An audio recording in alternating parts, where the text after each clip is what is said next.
English Shorthand Dictation, ready, start. On behalf of the Government of India and on my own behalf, I have great pleasure in welcoming you all to this symposium.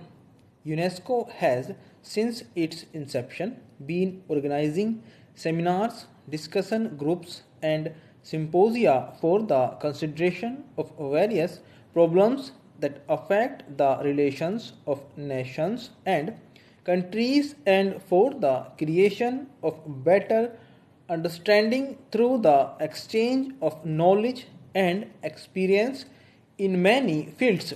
This symposium is concerned with an even more fundamental issue.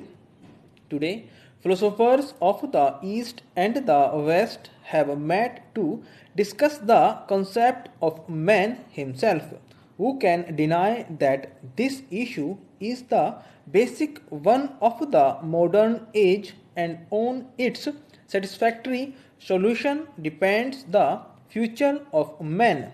I am therefore especially happy to welcome you here to this ancient land of philosophers and seers. I earnestly hope that the spirit of India, with its long traditions of wisdom and spirituality, spiritu- spirituality will inspire all your deliberations.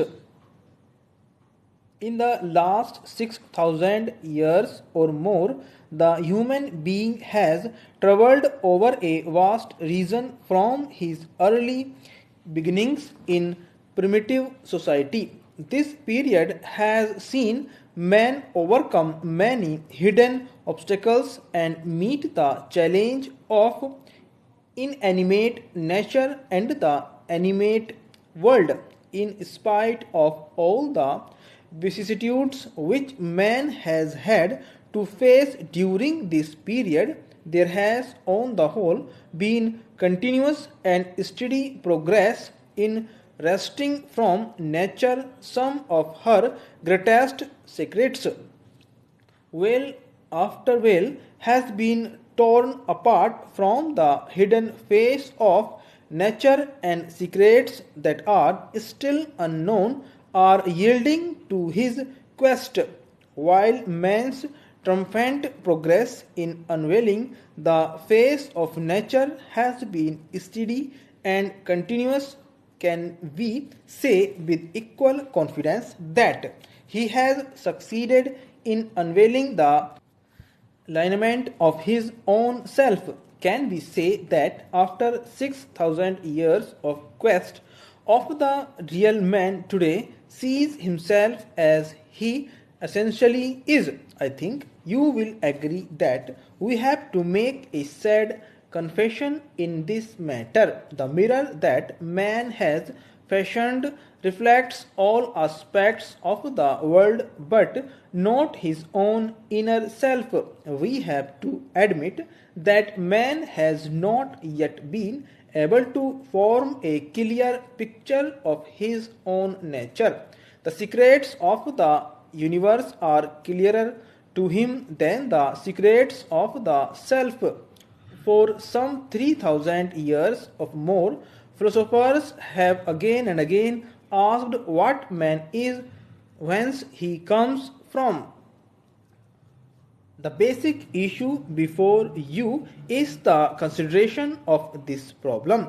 You have met to discuss the concept of man as it has been enunciated by thinkers in the East and the West.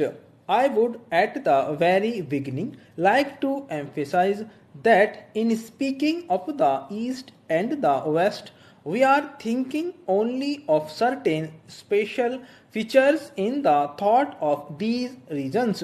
This cannot and does not mean that there are not large areas of common and agreed ground.